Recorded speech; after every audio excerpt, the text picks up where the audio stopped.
into the slides so to walk you through. And as we're going through, if you have any questions, just go ahead and write those down so that we can answer those later and you don't forget. Sometimes the answer will come in the next few sentences, so just let me know. All right, the intent of the California Historic Building Code is to facilitate the preservation, continuing use of qualified historical buildings or properties, and I'll go through that definition later, while providing reasonable safety. Okay, so reasonable safety is the key word on this for the building occupants, and then I've put in the access for people with disabilities. And by the way, it's not disabled people, it's persons with disabilities. Okay, so I put this postcard in here from the writing at the California Alligator Pond in Los Angeles, California, where else?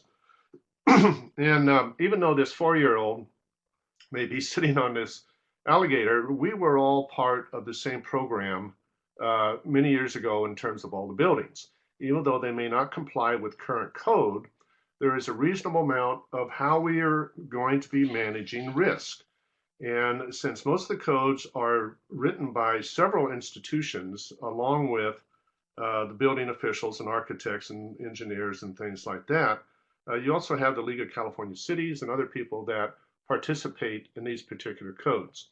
So maybe at this time, the belt that's around the alligator's mouth and the reins are adequate for managing the risk of this 4-year-old.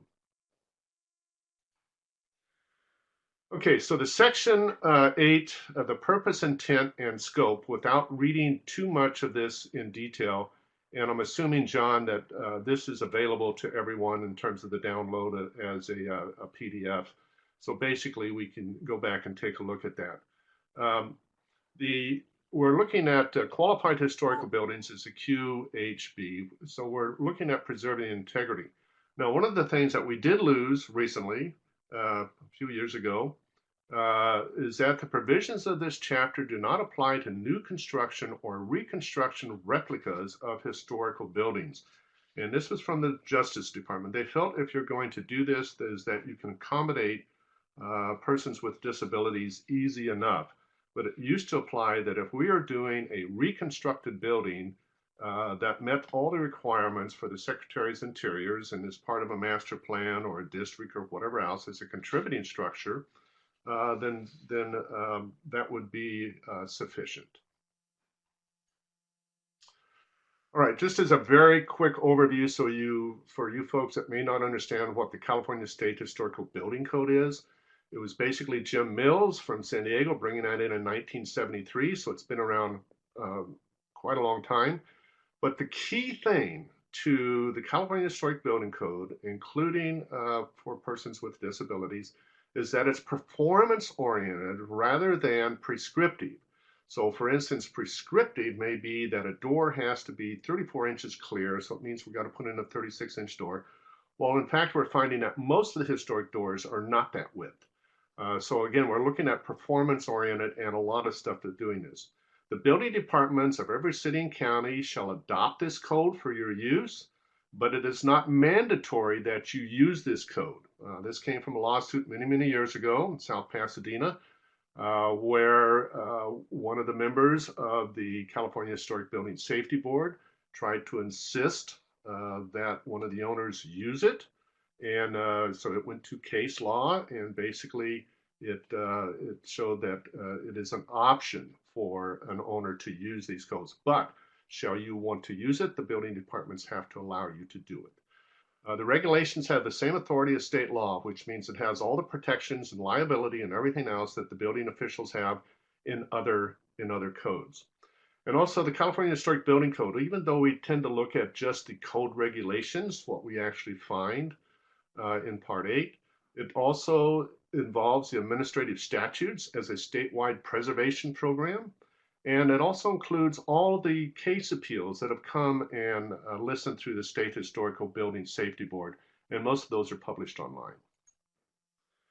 Table of contents, again, very simple. It follows most of the other codes that we usually look at, like use and occupancy and fire. the three main things that we tend to get in the code in terms of appeals are structural regulations, fire protection, and alternative accessibility provisions. So those are the three top ones that we normally get from appeals that come in. All right, so I'm going to show you some crazy things. This happens to be a house in Calico, which looks like it's leaning. So, but I want to show you that it involves all the cultural resources, including sites and everything else. It's not just limited to particular buildings. The representation on there is very, very broad. It's not just building officials and architects and everything like that. It has various state departments like rehab, transportation, parks and recs. It also includes organizations, for instance, like this organization, the California Preservation Foundation, Structural Engineers Association. So, and the League of California Cities, which has a big thing to do in building writing, along with Seismic Safety Commission. So it's very lively. It's very adventurous in terms of listening to appeals, in terms of people getting on their own turf. But I think you should note that usually when it boils down to the appeals action is that you have a lot of really terrific input. Okay, now let's start. This is sort of an issues of attitude. I borrowed this from Arnie Lerner. There was a person around, John Huckleberry, that was from Riverside, that used to come to a lot of the State Historic Building Safety Board meeting and everything else, finally wrote his autobiography, Moving Violations. And I think what he brought to us was it's an issue of attitude that we really need to understand, in that he said from the beginning, disability taught that life could be reinvented.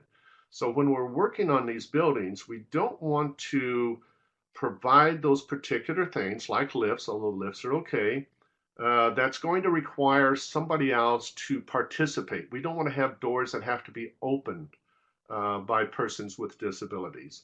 So I think it's important that as we invent, as he uses, as we invent our designs and stuff, is that it is a civil right action. And that's how it happened back in the 60s with all the other civil rights focus that we had. And we treat it with the same respect that we afford other freedoms that we protect as well. So it's not just a code, it's an issue of attitude.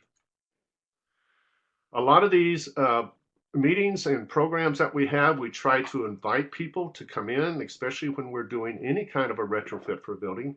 And this is pretty standard, but a lot of times we do not include those persons with disabilities, people that are hard of hearing, people that their eyesight is limited, and to get them involved. And we should get those involved, especially working with the local accessibility things. Okay, so I'm not going to read this whole definition of qualified historical buildings. I think the most important thing is down at the bottom. Well, first of all, it's an appropriate local, state, or federal governmental jurisdiction. So it can't just be somebody that has a list of what they think the historic buildings are.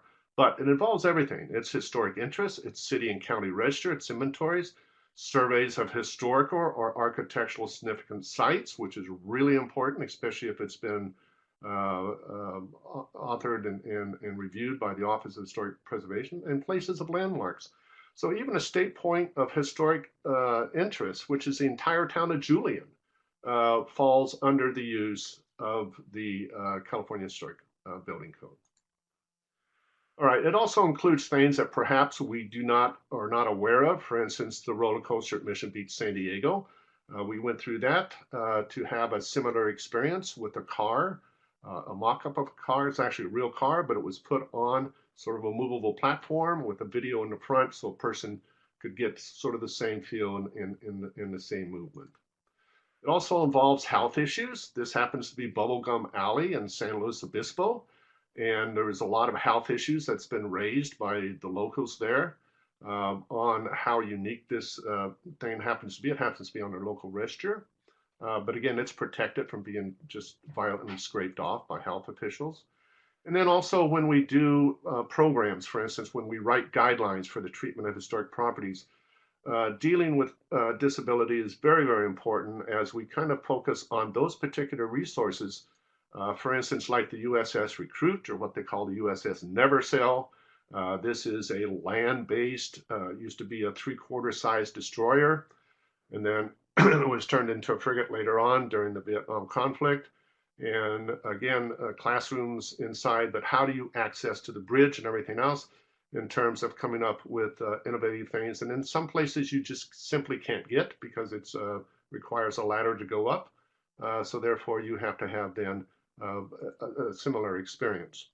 Or when we're dealing with archaic building materials, a lot of times these materials do not allow themselves, especially when you have heavier, for instance, chairs that are battery powered. In order to move people around, sometimes these don't accommodate. But if you look at how you can perhaps use, for instance, instead of just the normal dirt, is to come up with emulsified adobe, which the National Parks uses quite a bit, so that heavier wheelchairs can roll over this in terms of getting a similar experience as we go through some of this restoration, including different platforms and things like that. It also includes other things that we commonly don't think about, and this is the light quality. That when we're trying to come up with an interpretive feeling for a building, is that we want to get the light right, as this wonderful book was published.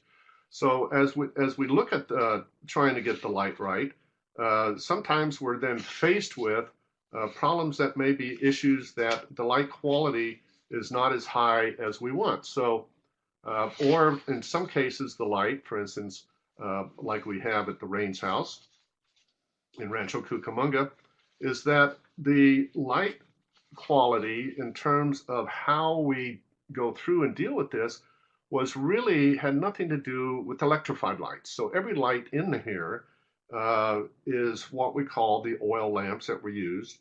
And it's interesting how many different lights you have when you come in the door. We have like 16 different lights throughout the house as you go from space to space. So one of the things that always comes up is whether this is a distinct hazard for persons with disabilities or a fire hazard. And again, part of this was then dealing with the codes to where you have the docents go through a training, you have particular oil lamps that are set that if they are tipped over, you have a catch basin for that.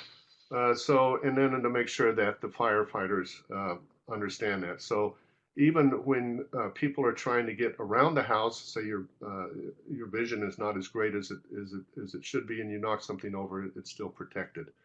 That was in appeals, by the way. All right, so then we compare this to the regular code.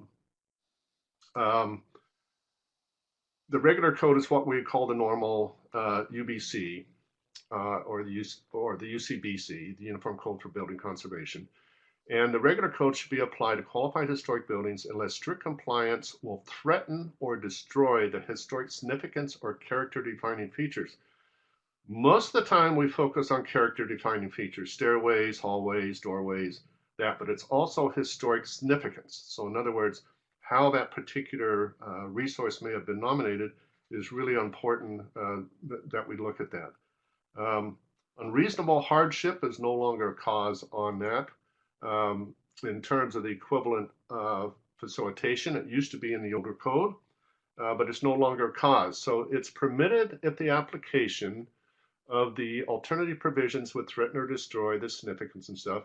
And therefore, you can then come back and start using maps and plans and videos, virtual realities, any kind of related equipment.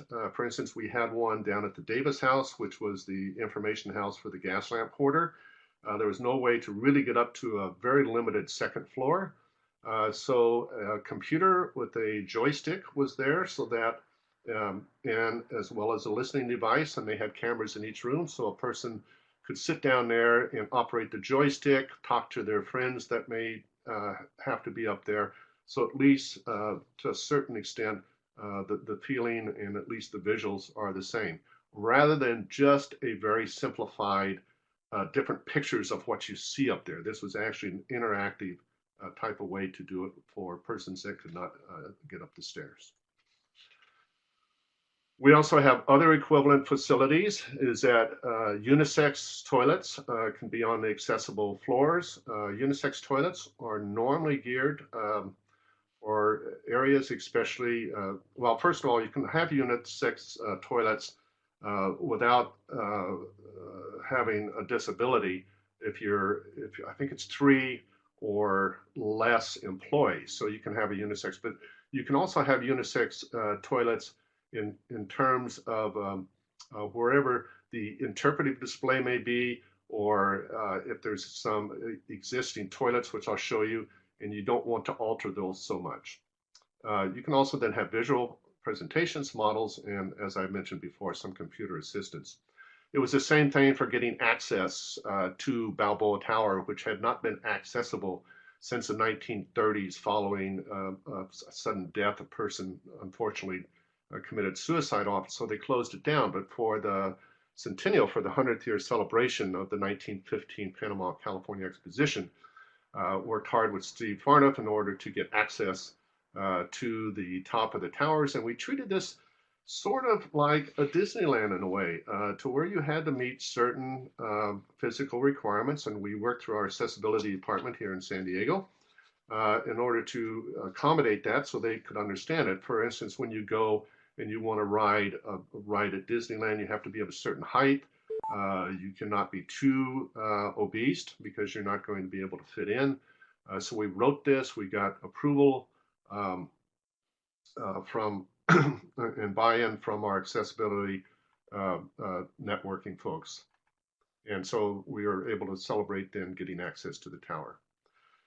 Also, we tend to be saving a lot of stranger things. These happen to be 2 boats in Encinitas, 2 boathouses, and they're actually built like houses. They're not real boats. But again, it's going to be turned into a museum. So as you can see, the stairways going up, there's access in the back. We're currently working that through. Now, one of the things that was difficult is getting this thing, again, listed on the local register, because the city of Encinitas wanted it on their local register rather than on the national register, because they felt that it was more important to the building department, so they had their own codes and regulations. So it's kind of a strange thing. We're still kind of going through this. But the boats do lean, so they're not exactly level, and it can be a challenge. All right, so alternate provisions and equivalent facilitations. Again, applied for on a case-by-case, item-by-item basis. That's really important. So things that, even though most building officials like to establish priorities and criteria on it, that is important. But again, if something new comes up, then it's a case-by-case, item-by-item, and not one size, of course, fits all with all cultural resources.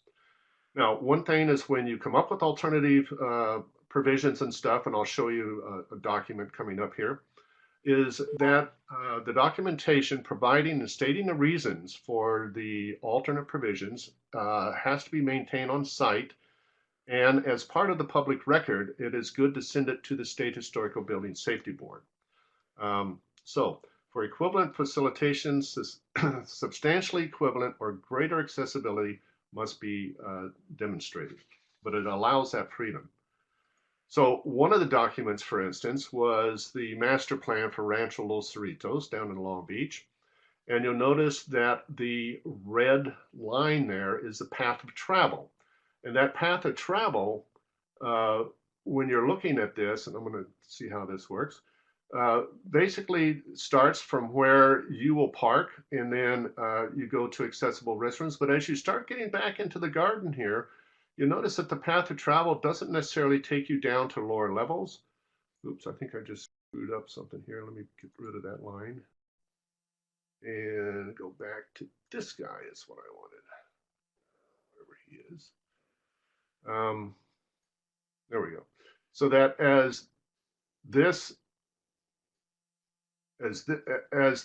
as you're moving around, whether you're on crutches or whether you're in a chair, there's certain limitations. So what we have here is view portals. So for instance, as a chair can come up and view what might be down on a lower level, but not necessarily being able to do this because it's a very steep fall off on the zone, as well as getting into some of the rooms. It's not necessarily possible with this old adobe structure to actually fit a chair, especially a sports chair, through some of the openings. So you have these view portals.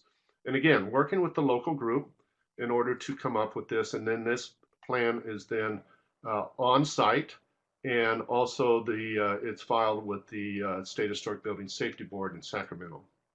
So this is part of the solutions. For instance, we had a water duct which delivered water throughout. We wanted to see if we could get, again, a wheelchair across here. So part of the deal was to come up with a slab, not necessarily all the railings and everything else, and see whether or not one of our guys, in this case Brian, could get through and basically maneuver the chair with what he felt would be some safety on here in terms of rolling over part of the stonework and then coming here. This did not work, and this was changed out later. But he felt that this would be adequate, but we actually did increase this so that we keep the character intact. We're also looking at potential ramps that would be out of decomposed granite that had been emulsified, hardened up, that would provide a nice ramp that would get up to the wood deck. These were all step-offs, so there was some grading that was done. And it was interesting, I was talking to him on how this feels and stuff, and he says, well, one of the interesting things is something that we may not experience. It was that he was getting pebbles of the decomposed granite in his hands, so he was in a constant kind of wiping them off. So we're trying to figure out how to maybe solve that problem a little bit better. Or in some cases when we're inside and we have a one stair, which can be tricky at best, and we want to have this flow a little bit easier with a wheelchair, especially, or people that are on crutches, is that we keep the stair intact, everything's there, and then we cover it. And we cover it to pretty much blend in. This was pretty new. And then a rail to make sure that, of course, the chair wheel does not go off to the offside. Or where we have a deck, and we don't, in this case, at Rancho Los Cerritos, we do not want to try to put a big 42-inch fence across here because of the uniqueness on this, is we decided then to come back and then put these pots, which are basically bolted to the ground, they're not movable, on this in order to provide a visual barrier for people that may be in a chair. So when you're looking at it from the other point, again, you have stairways that come down, but this is, again, so that people don't fall off without having a large protective railing there. Let's see, I think we're doing okay for time. The alternatives do not allow exceptions for the requirement of level landings in front of doors except as provided by Section 3. Now, we're going to get into that because I think it's going to be kind of cool. Because when we're looking at this, we can use an automatic door, and I'll show that to you later on, to where then you do not have to have a level landing in front of the doors, because then the door automatically opens and you roll up to the level landing. Access to any entrance cannot be further than 200 feet. 200 feet is quite a bit. It's 2/3 of a football field, so it's pretty lenient on that. And then also that any entrance not used by the general public but open and locked with directional signs, the primary needs to be as close as possible, but no more, again, than 200 feet. So if you have a primary entrance, which is the major entrance, the way it was designed for the particular resource, is that you want to make sure that any other entrance is unlocked and open and can also be used for persons with disabilities. The intent is not to take them through a back door of a kitchen into a restaurant. That's not appropriate. So you need to kind of work out how you can do it if you can't get them through the major entrance. And then, of course, then the entrance, and most of you have seen this, has to have a notification saying, persons with disabilities this way or whatever. Okay, so the courthouse in Santa Ana, again, a very monumental structure. Like most of these monumental structures were built for county governments and state governments, to where you had this incredible, let's see if it's on the next one, incredible amount of stairways going up. I think, the designers or maybe the government's intended you to kind of shrink, and as you go up to the state capitol, you even got more stairs that you got to go. So by the time you're up there, you're winded and the government's going to be overpowering you. That's just my own takeoff. But anyway, we didn't want to try to provide a lift to the sides. We for sure couldn't imagine a ramp here. Just the ramp itself would have probably been in the excess of 400 feet. So the parking was in the back, not in the front.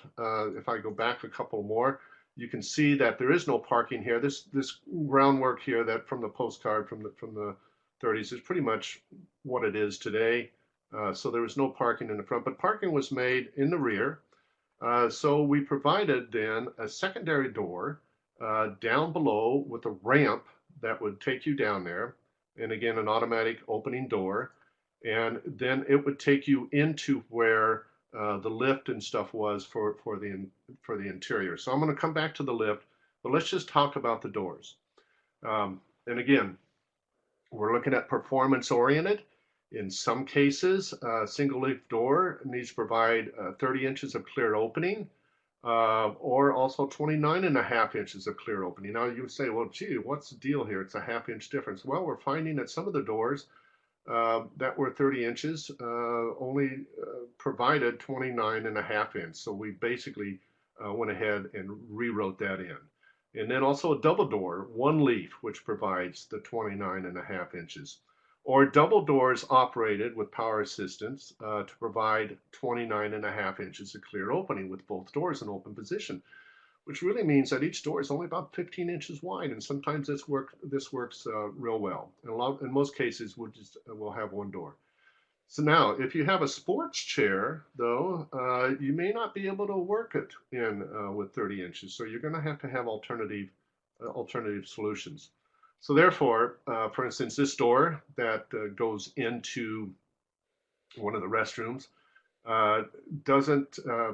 is not our standard 36-inch door, so we have 34 inches clear, and it's also double hinged. Now, one of the interesting things is when we put back the lights, though, these lights, these wall sconces here, are below 7 foot, and most of you probably know that part of the code says is that anything less than 7 foot has to have a barrier so people don't run into it. We had thought about changing this out, but we decided to go ahead and leave it and see how it's going to work. So we left it, and it's still there today. It seems like it's working well. And California Preservation Foundation actually had one of its meetings there. The other thing we did is we found that some of the thresholds were actually almost an inch to an inch and a quarter, this oak, which came up from the original tile floor. So what we did is we carefully, basically sanded down the threshold. Thank God it's solid oak. So we sanded it down so that we're actually within about 3/8. You're allowed 3/4, but about 3/8, which then allows, especially a wheelchair, to roll over. It also gets rid of that potential tripping hazard. So as a final, it's a pretty easy solution. It didn't really destroy the original threshold that much. We did sand it, but for all practical purposes, it looks pretty much the same. And then we also found out that some of the doors had double hinges, swinging hinges, bifold hinges. So we installed those so that you don't have traps. For instance, trying to open a door where you don't have enough side element, trying to pull that open with a chair and push back. So we basically retrofitted several of these with the double hinges. And then the stairway, sometimes the railings can be challenging because the regular code, does not want to have any discontinuity of railings. So you got some railings that come down and they stop, and then you have a big newel post, and then the railing continues on. So we did not really want to change this too much. So again, this was an appeal action, and in doing so, the uniqueness we felt, and again, we got Barry and Brian, who is blind, to help us do this. So as he came down, he said, he comes down here, he feels the newel post, he keeps feeling the newel post, and he's back on the railing. And it also, even this historic railing had enough grabbing portion to where they could hold on. So basically, this was written up as alternative and again submitted. The bottom stair does not have an extension on it. It does have what we put on here was part of, and not getting with the tape. We didn't want to put a tape down here. So we actually etched this in and changed the color of this red marble that we have on each of the steps here. So, and we did every step. Again, maybe a little bit invasive, but simple enough so that it's easy to see the difference, because as these steps were hanging over and you were coming down from the top, everything sort of blended. The nice thing is with the tile on the bottom floor, it was really easy to see. So we went ahead and treated the stairs like that. And then other things that may be part of the interpretive thing, these old hot water heaters, again, are sticking out. And again, we didn't want to have a guardrail on coming out from each of the walls that would prevent a person from hitting it. So we decided to leave it in place and see how it worked, and no complaints. And then the historic courtroom that's still used. We provided another courtroom where persons with disabilities had a little bit easier chance, especially people that were in the jury up here. So we kept this as the original stuff. Again, the gates are easy to get into, but getting up to the witness stands and stuff would have been a challenge. So we provided alternative facilities. Again, power assisted doors. Again, this one happens to be that we put a ramp. It was a big stair, actually 2 stairs coming up. So we saved the tile and then redid some of the tile since we had to this Santa Barbara Depot, provided a paddle opener. So when this opens, you notice there's no flat portion on this. The door opens inward. And in doing so, then the flat area as you roll up onto this into the waiting room tends to work pretty good. Toilet rooms. Again, a lot of these historic toilet rooms, you can't really make them work. They're too small for stalls, chain pulls, all of this sort of stuff. The urinals, sorry, women, but some of these are historic elements. So we provided then a separate room, which was a storage room that would accommodate persons with disabilities and met the regular code. Lifts and ramps, again, no more than 1 in 10. Which is good, and for horizontals not to exceed 5 feet. So that's much more than one thing. But one of the nice things is that some of the ramps we have, for instance, if we have just a small area to do it as a 1 in 6 slope. Now that's pretty steep, but it's not to exceed any more than 13 inches in depth, and the sign shall be posted at upper and lower levels, which is kind of crazy since you're only 13 inches apart from the upper and lower levels, but to indicate the steepness of slope. But this has solved a myriad of problems where we're having a one-step thing where we're trying to show it. Again, the use of lifts and stuff accessed from this door over here and then coming back up is perfectly permissible. There is problems with it. You have to be very careful with children playing, especially when it's coming up and down. But it has to be continuously unlocked during the occupation of the building. You cannot have a little sign saying, call this number and we'll come unlock you for it. Again, no assistance. The same thing for some of the historic districts. We're able to warp some of the new materials up where the cross slope across here is going to be greater than 2%, but as long as you're in the direction of travel, then you can move up on that. And again, dealing with that 1 in 10. Or sometimes when you have stairways like the House of Hospitality, between the House of Hospitality, another building in the Balboa Park, is that you don't really want to destroy this incredible stairway as you're coming down to a water fountain. So we come up and with creative gardening and stuff is provide then a trail of a ramp that meets all the exterior codes. But you notice when you're coming here, then you have to come down a little bit on this walkway and then come back up in order to meet it. so that when you are walking up and down this area, with the way the planting is and everything else, you really can't see the ramp. And this is coming from a major parking area, so it's very important that you have wheelchair access in this.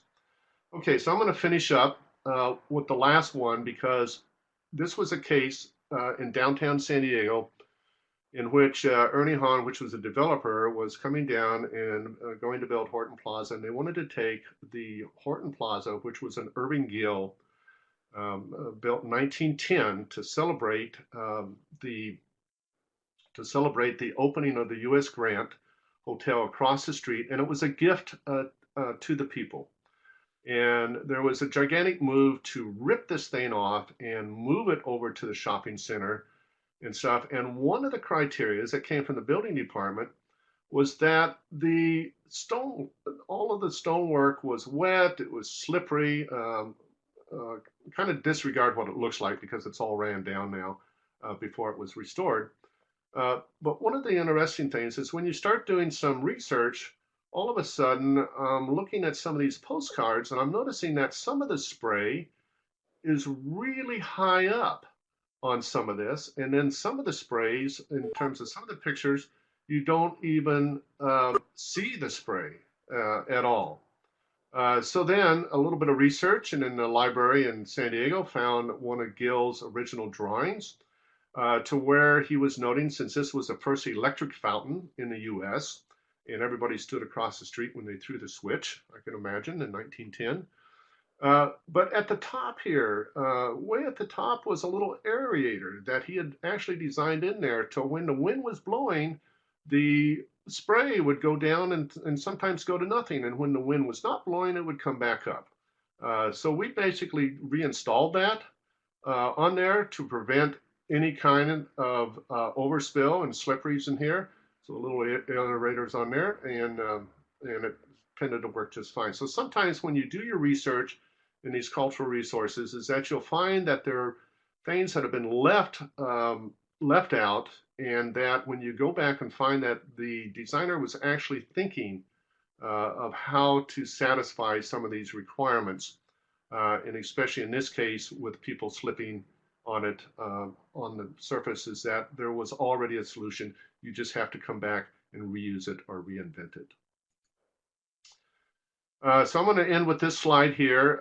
This is basically the alternative code comparisons, which you can get back and look at in greater detail. One is the 2012 International Existing Building Code, which again is looking at existing buildings. A lot of people have adopted that and used it, especially since ours is a state code. Even though we have been successful in promoting the use of the California Historic Building Code in federal facilities, which we're going to hear about coming up. They've been very good in doing that in California. And other places like Indiana and Wisconsin have also adopted certain things of the California Historic Building Code.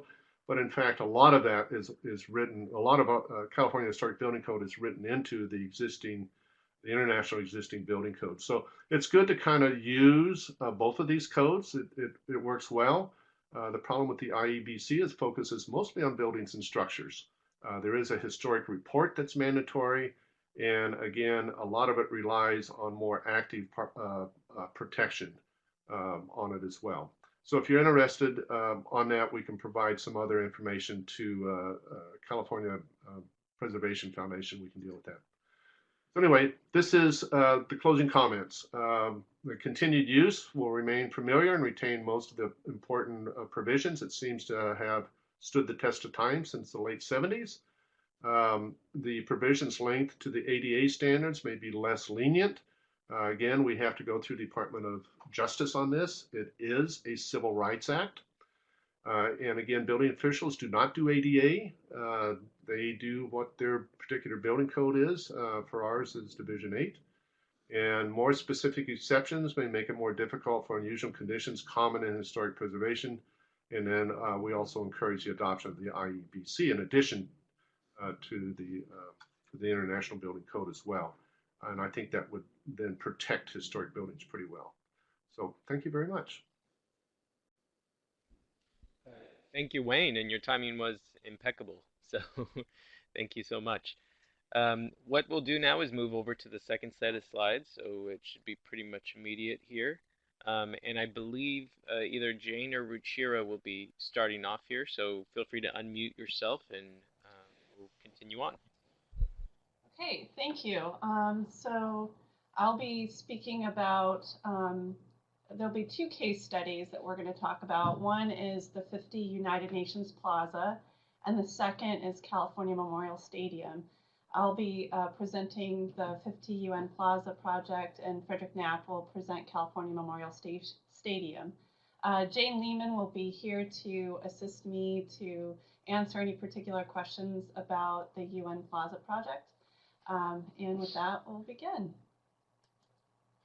So the building at the 50 United Nations Plaza is quite a large building. It's a large rectangular building with perimeter offices and spaces, and then a core that has a large courtyard in it. It was built in 1936. It's a neoclassical building, and it's a contributor to the San Francisco Civic Center, which is a National Historic Landmark and is listed in the National Register of Historic Places. So just to talk a little bit more about what you look for in a building in terms of accessibility, this building obviously is considered a qualified historic resource, which Wayne had discussed. In this building, in comparison with the beautiful examples that Wayne gave, there is that other element that often architects work on, and that's toilet rooms. And this building had 24 historic toilet rooms on 6 levels. So there were 4 toilet rooms, 2 men's and 2 women's on each floor. And half of the toilet rooms were modified for accessibility, and the other half were generally just rehabilitated. Some of the historic materials in the toilet rooms included ceramic tile floors, which you can see here, and then the marble wainscot and marble partitions, and metal stall doors, and plaster walls, which were above the wainscot, and historic plumbing fixtures. And they actually had pretty fantastic Art Deco plumbing fixtures that were in this building. Most of the historic materials in these toilet rooms were retained, although we did have to replace the plumbing fixtures for the urinals and the water closets, and we retained the historic lavatories, mostly for water conservation reasons, but we did some testing on these fixtures to see if we can retain them, and it was decided that we needed to update them. So moving on. So the typical toilet rooms in this building had very narrow interior spaces with stalls on the side and minimal entries. So what we looked at for accessibility considerations were door clearances, maneuverability, and accessible fixtures and features, and also to retain the general character of the toilet rooms. It should be noted that for buildings, for federal buildings, usually GSA refers to the ABA, which is the Architectural Barriers Act, and this is not technically the ADA, but it's very similar. ABA is used for federal facilities and those projects that are funded with federal means. The Americans with Disability Act is very similar to the ABA, and it's usually used for private facilities that are open to the public. But we'll refer to the ADA standards in this presentation. We also looked at the California Building Code and the California Historical Building Code for this building, although we primarily focused on using the ADA standards. In any case, I will reference the 2013 CBC and highlight the use of the CHBC, the California Historical Building Code, for alternative measures to preserve the historic fabric. So one of the things that we looked at is obviously the entrance to the toilet rooms. This entrance was about 30 inches wide, and then it had a separate entrance in this corridor as well that was about 28 inches wide. So we had to adjust some of these openings. We looked at the clearances of the door. So on the push side of the door, we noticed that there's only 9 inches at the jamb, and at the pull side of the door, we have a little bit more room. We have 24 inches. So because this door doesn't have a latch or closer, we were able to maintain the door in this place, but we wanted to increase the size of the door. I've sort of skipped ahead, but we wanted to make a 32-inch minimum clearance of a door, and we actually increased it to 36 inches for better maneuverability. So what we looked at was first the CBC requires that you have 32 inches minimum, and then the California Historical Building Code lists alternatives in the order of priority. For single leaf doors, 30 inches, and then 29.5 inches for the clear opening. And then for double doors, 29.5 inches, or doing a power assist for the doors, so you can have the 29.5 inches clear for a double door. So considering the CHBC door width alternatives, it was decided that certain openings would be modified to provide more clear width. And that's where we extended this 30-inch door openings to 36 inches, and then this door opening from 28 inches to 30 inches. So then we looked at also the maneuverability at the doorways, and the CBC calls, as I mentioned before, for 18 inches clear at the pull side, and if you have a latch and a closer, 12 inches at the push side. But if no latch and closer combination is there, then you would just have the general approach with a 48-inch depth in front of the door. So in our case, we had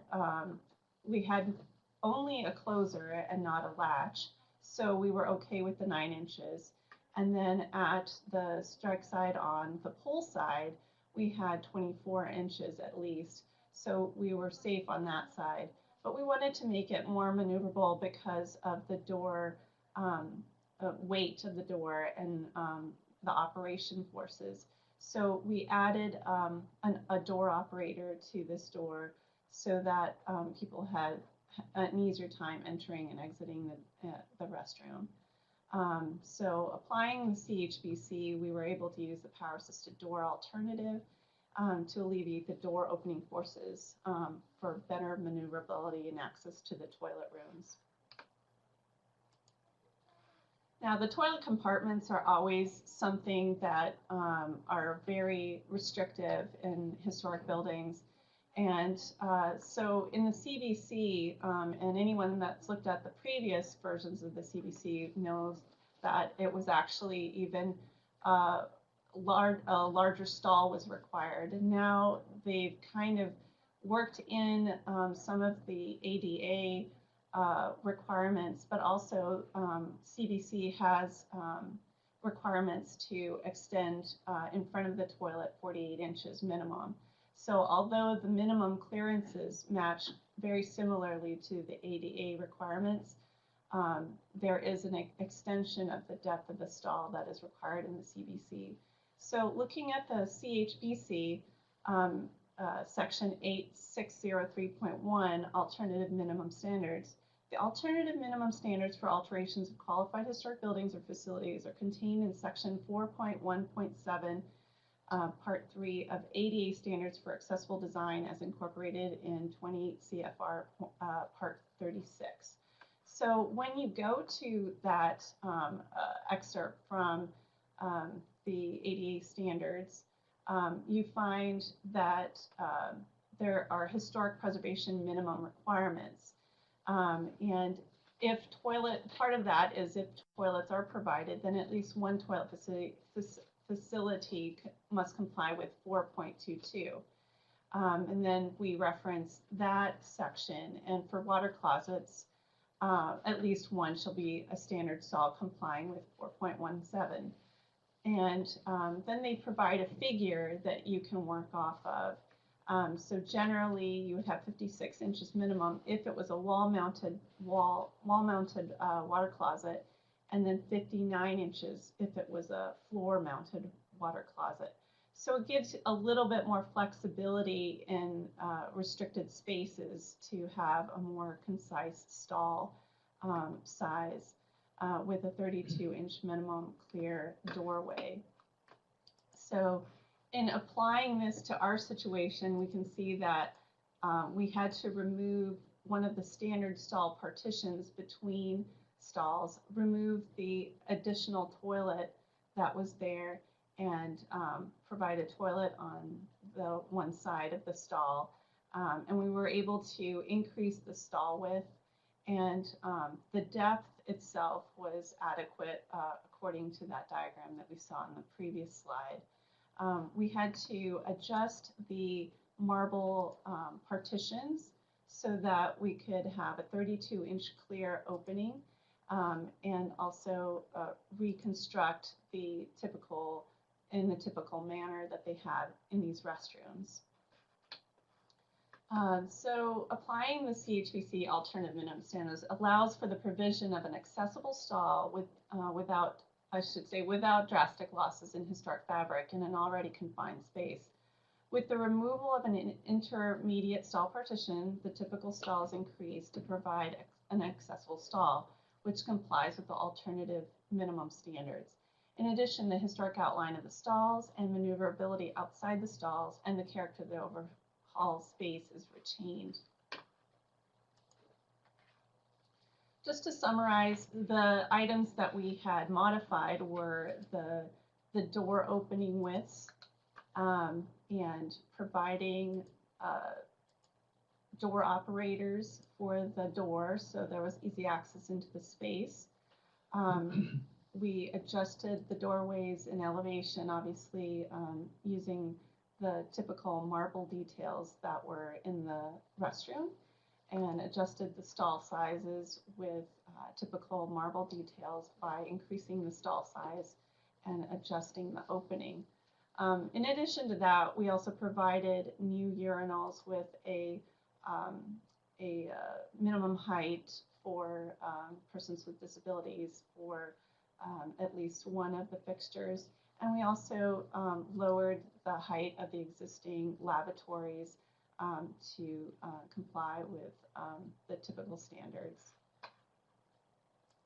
So as a result, the completed toilet room that you see has the door clearances for the entries, the door operators that occur on the inside and outside, the adjusted stall with a door that matches the existing and marble detailing that matches the existing, and an accessible toilet stall, accessible urinal, and adjusted lavatories that provide for persons with disabilities. And generally, we've maintained the character of the overall space. Do you want to mention the mirror too? There were also historic elements in the bathroom. This was a historic mirror. We added an accessible mirror as well. So overall, we've provided an accessible space and also retained the character. I just wanted to follow up. Can you go back sure. to that one thing? Yes. I just had one quick thing I wanted to mention. Right. Because we had two identical toilet rooms for men and women on each floor, in a perfect world, we could have kept one historically intact, but because the building achieved LEED Platinum status, we weren't even allowed to keep one original toilet or urinal in the project at all. So that's what caused us to have to get rid of all of the historic toilets and urinals. If we hadn't been achieving LEED Platinum, we would have had the ability to adjust the height of some of the historic fixtures and also to at least keep one historic toilet room on each floor, because we only made one men's and one women's room on each floor fully accessible. Okay, that's interesting. So, Okay. but yeah, but that's why we ended up losing those nice Art Deco urinals and water closets. So Right. Okay. That's also a factor, is using, the LEED standards. And sometimes when you have situations like that, we've used deviations to present to LEED in order to mitigate those types of things. But sometimes it's just not possible. With this building, there were 24 toilet rooms, and so it was a lot of water usage right. that needed to be mitigated. So in any case, I'll give over to Frederick Knapp, who will talk about the stadium.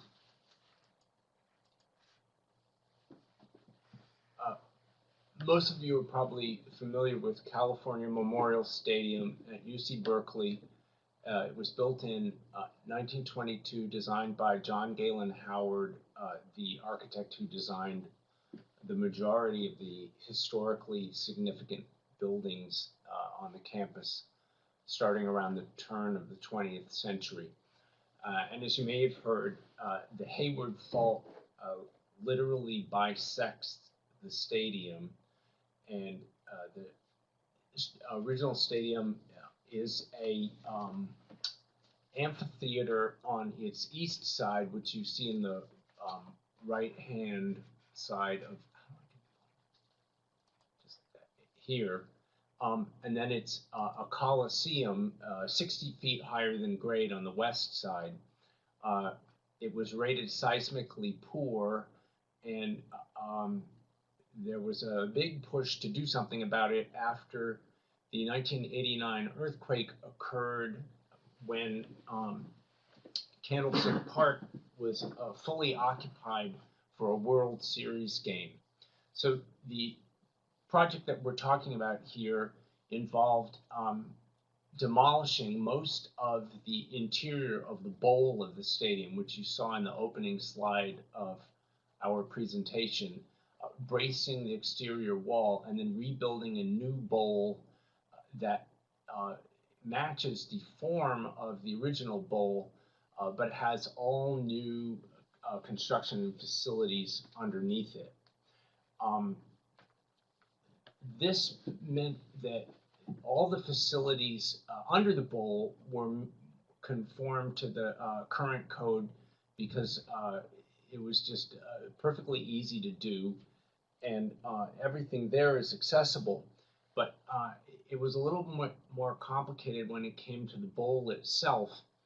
And since part of the bowl was retained, first of all, there was just an obvious architectural issue that if you're not demolishing this part, and then from about here all the way around here and back over to roughly here, you're building a new bowl, the two of them have to meet. And also there was a strong desire to maintain the character of the stadium, both as a historical issue for the university, and also the fans appreciated the stadium as a historic stadium, and the university and the athletic department wanted to keep that character.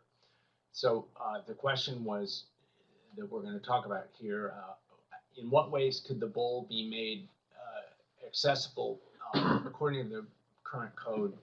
And we did encounter one challenge, which is what we're going to talk about here. This on your left is the section of the original bowl. I know it's a little hard to see. There are vomitories, which you saw in the other pictures, and they're shown on the right here and here. And as you can see, there's a stair at each vomitory, which is shown here in the section. The concourse, where people circulate underneath the bowl, and where all the concessions and amenities and toilet rooms are, it was below the level where the vomitory exited, provided access into the stadium. Another issue which was very definitely solved was that in the existing stadium, the only access to this concourse level on grade that was accessible to people in wheelchairs was at the south end of the stadium. When the bowl was rebuilt, when there were new elevators installed, so most of the fans come from here on the west side, and people in wheelchairs can take elevators up to the concourse, but that still left the problem of how do they get into the bowl. And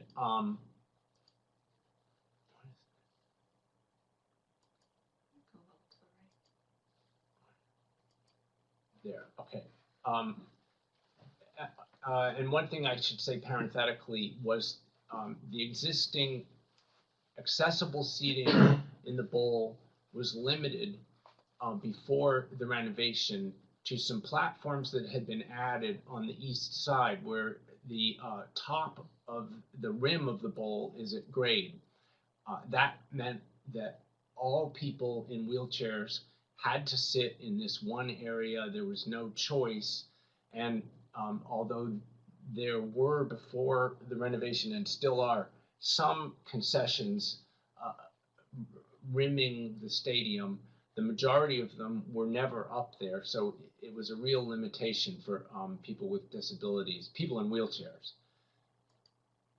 This is the section of the new stadium. So a compromise in terms of historic preservation that the design team chose was to bring the vomitories, the new vomitories, down to the same level as the concourse, so that anyone in a wheelchair can now go right out into the bowl from the concourse. That left us with the next issue, which was, okay, so we've provided wheelchair access from the concourse into the bowl. Where are people going to sit? And the answer in the design was to build platforms at a platform at each new vomitory, and you see it here. You get a sense of how it is. The platform provides good sight lines, and it's very convenient to the vomitory. It keeps the crush of able-bodied fans who are crawling all over the place away from people in wheelchairs, and it works great. But there was a historical issue, which is the big one in this case study, which is that to keep the original character of the bowl, it was not possible to provide enough wheelchair accessible seating to meet the code requirement, which basically boils down to 1% of the seating, which in this case would have meant about 632 spaces would have been required, something in that number, in order to meet the prevailing code. And by the way, all of this case study is based on the 2007 California Building Code and State Historic Building Code, because that's when the project was permitted. It was part of a larger project, which is in turn was part of an even larger project. So even though the stadium was completed in 2012, that was the code that we're talking about. So the alternative, if you wanted to provide a lot more accessible seating, these are the vomitories, each with platforms with wheelchair seating. What the first obvious move one would make, which is shown in the dashed red line here, would be to connect them all. So you got a continuous platform going all the way around. The problem with that is that this green arrow here shows these continuous sweeps from the field to the rim of the bowl are a character-defining feature of the stadium. And in this drawing, you can see the portion of the bowl that was rebuilt, which goes from here all the way around over to here. And an issue that was very much in people's minds was that when the stadium is completed, people can still see the old stands. So when you create a contrast, you draw attention to how did this project change the design of the stadium. So the design team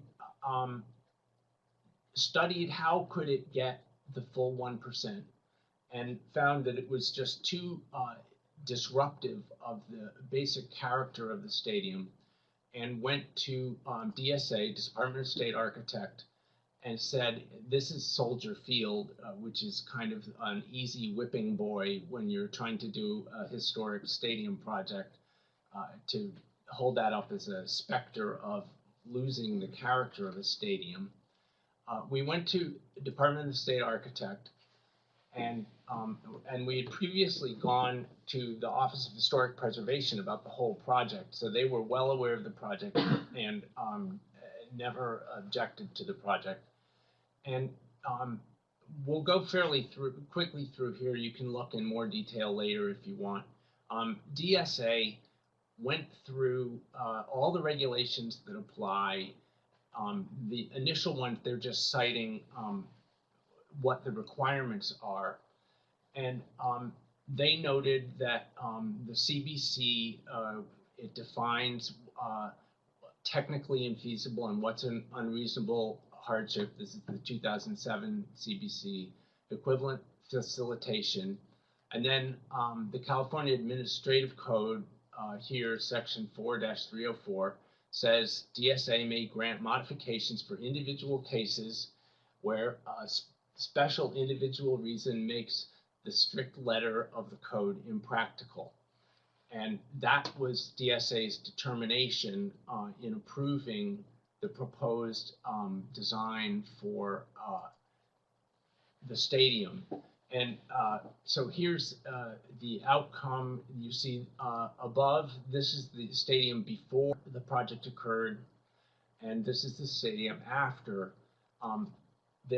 There are fewer vomitories in the new design than there were in the old, because each vomitory spreads out in order to provide the wheelchair platforms. If we made as many, we would have gotten this continuous horizontal concourse, which would really change the character of the stadium. And then over here, the slide just summarizes for you what the process was in consulting DSA.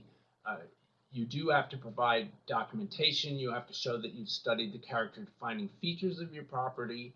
You have to show how you tried to conform to the code, and present to them why you don't think that that would work, and why your proposed design, in your judgment, achieves the intent of the code.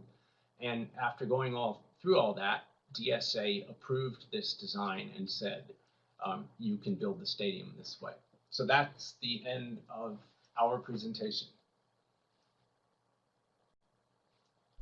Wonderful, thank you so much. We have about 15 minutes in time, and it looks like we have Elizabeth raising her hand, so I'll see if I could enable her sound. But then we also had another question come in regarding 50 UN. The question was, who served as the enforcing agency for 50 UN? So that was GSA is essentially its own enforcing agency as a federal facility. But we have, we have the equivalent of what you get in local and state enforcement, in that we have people that inspect for accessibility and for fire and life safety, that kind of thing. But we are our own enforcing agency. Great, I think that answers that. We lost Mr. Donaldson, so I'll see if I could get him back in the room. But in the meantime, I wrote down a few questions as I was listening, and it looks like a few questions are also being typed into the chat box. The question I was actually thinking about as I was watching your presentation was about the power-assisted door operators, and it seems that they're the most common solution when it comes to opening, making doors easily accessible. And are you aware of any other solutions or ways of making those doors operable outside of those power-assisted operators? I mean, are there any creative new ways of providing that solution? Um, that's an interesting question. There are other ways. It obviously depends on the situation. Sometimes the door leaf would have to be made in a manner that is follows the character of the property, but is made lighter, that the door could operate without excessive force, and adjusting the doorway to provide clearances at the jambs obviously gives more maneuverability at the doors, so you don't need to do operators if you have the proper clearances at the door jambs, depending also on whether you have a closer and a latch combination, in which there's more regulations for having clearances at the strike side. But other than that, I can't think of any other ways that you can adjust for that. But certainly, making those minimum adjustments for clearances at the jamb and a lighter door or an operator that is easily opens the door are the things that I know of. I also wanted to talk about the operators that are wireless now. We get a lot of mileage out of that on our historic fabrics. You can put those operators on glass, on stone, on marble without drilling through the historic fabric anymore. So we did use that. Not where there was plaster and it was easy to add the wired, we did that, but we did use the wireless in a bunch of instances, and that was helpful for keeping the historic fabric. Great, thank you. It's very informative. We had another question come in, and it looks like Wayne's back on. I see that his sound was just enabled. So the question was from Nicole, and she was asking, can you talk more about the ADA and SHBC issues in terms of historic parks, specifically exterior pathways, pedestrian bridges, specifically railings, assuming these are CDF?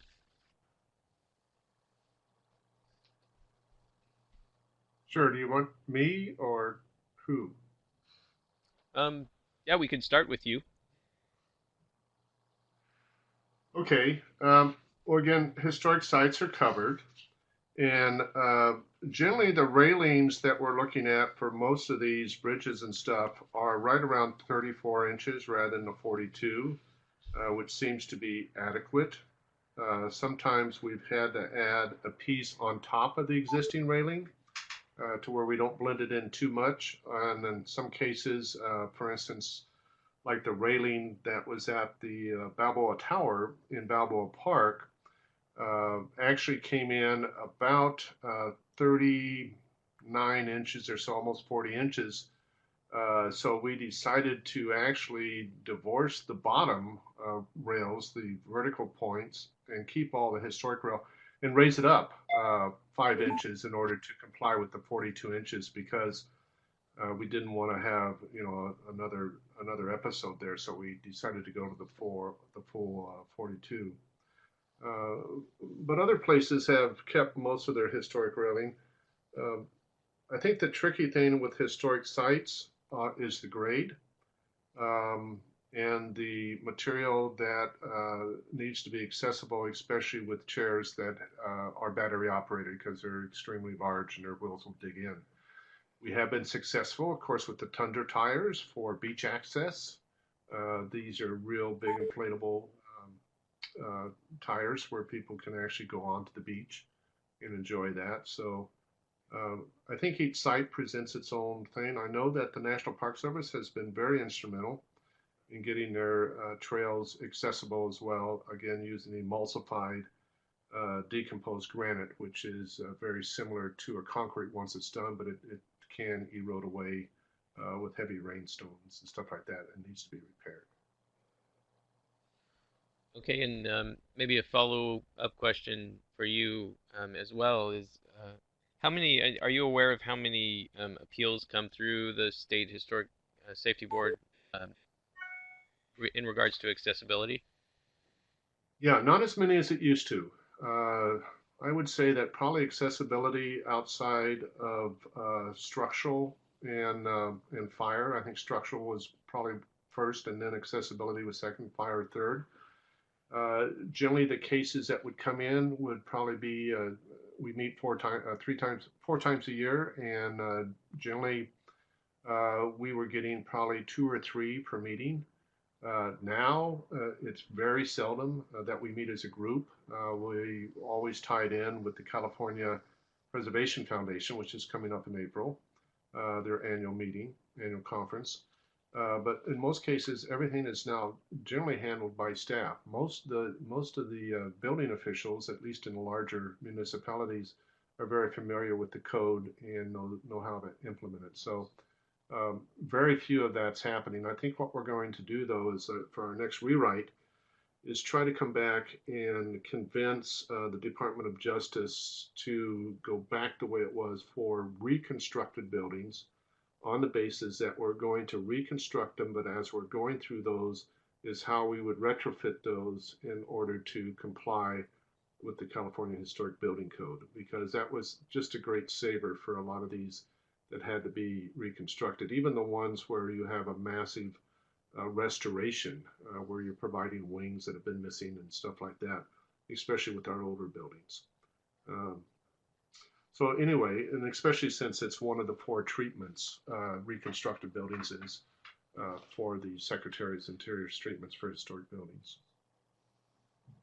Okay, and while you were answering that, another question came in for you as well. Looks from Virginia. It's a longer question, so if you can read it from the comment box, I'll try to paraphrase it. But the question is: in a private facility under Title III of ADA, in the absence of a historic structures report and in a jurisdiction which is not a CLG, must the AHJ, I'm not sure what that acronym stands for, maybe you can shed some light on that one.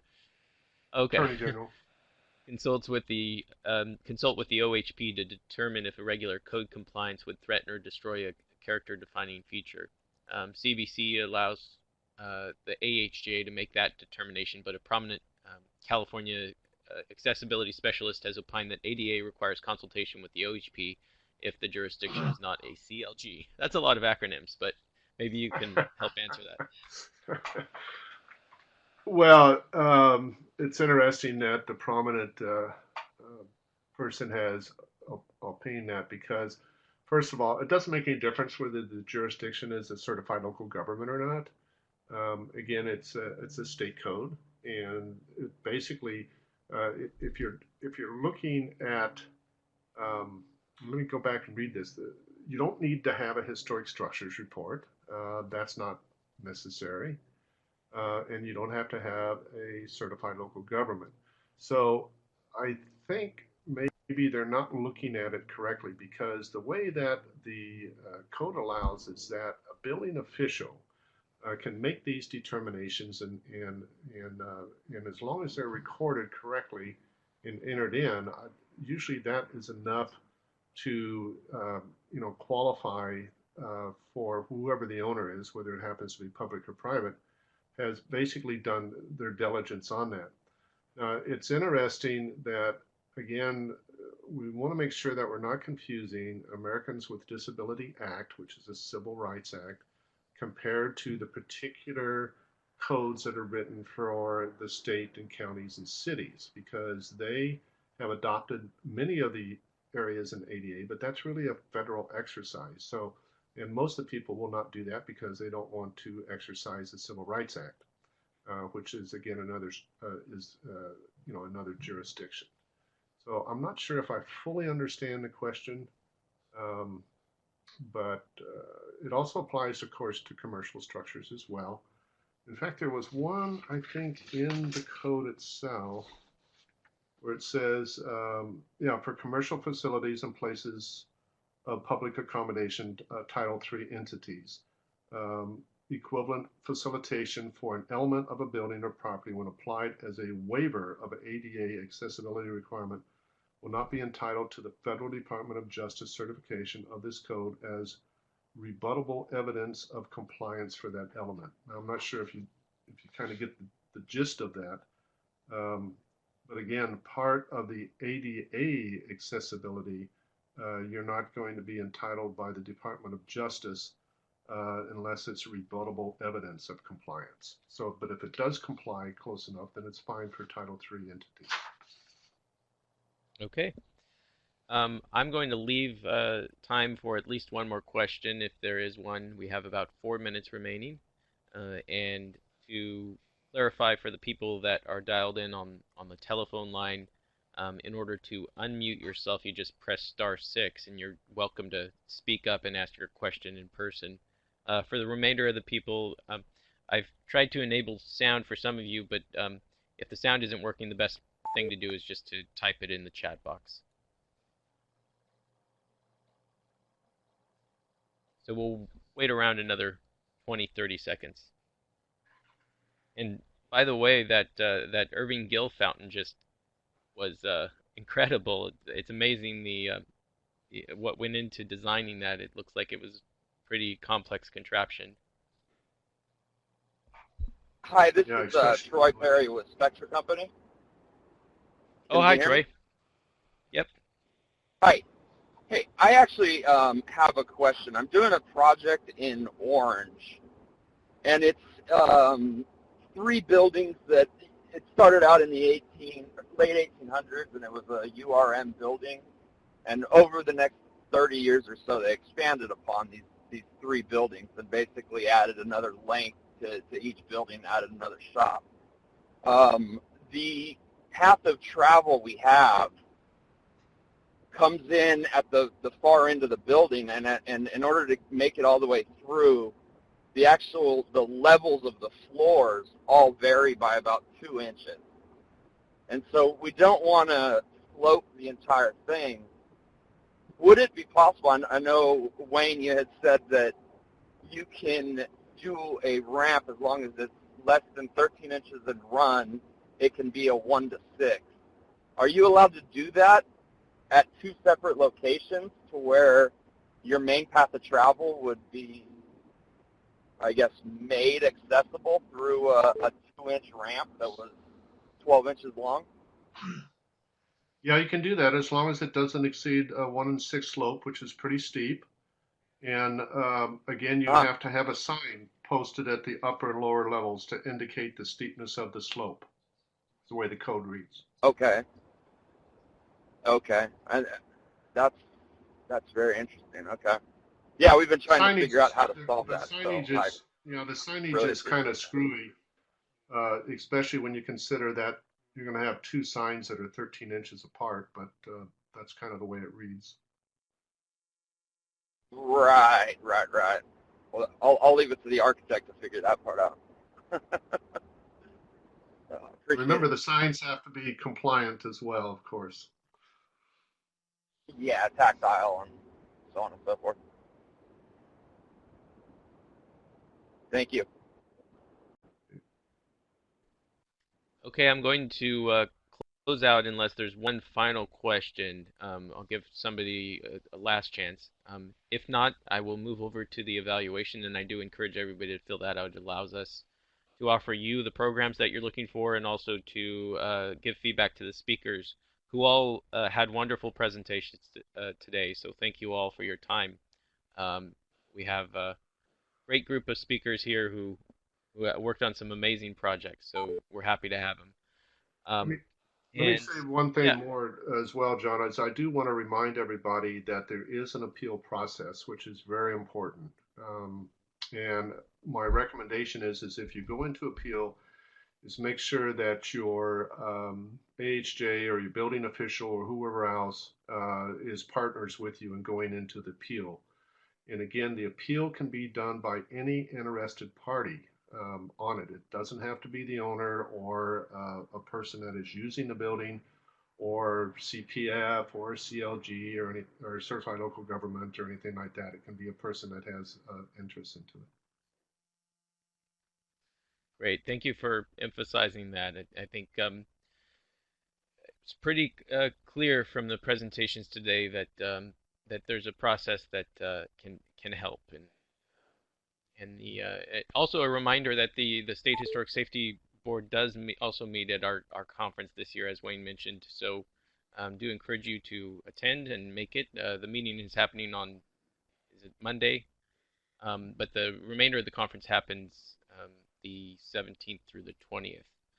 So please do plan on making it in San Francisco. You can find more information on our website at californiapreservation.org. I'm turning over to the evaluation page, and I do encourage everybody to fill out the multiple response on the left-hand side of the screen. On the right-hand side, there's a number of two qualitative questions that we ask. One, to get your input on future topics, future workshop topics that we may offer the following year. We'd like to get your input on that. And then the following one is about additional comments for today's presentation. So please fill those out, and thanks again for your support and your time. Final announcement is that some of you may be interested in receiving a certificate for your attendance today. Just feel free to email me. We do issue those certificates on request. I have to confirm that you were in the room, but we're happy to do that. And we will make this these two recordings, the one made last week and the one made today, available to everybody who attended today. So thanks again for your time, and have a wonderful day. I'll leave the window open, but I'm going to turn the sound off.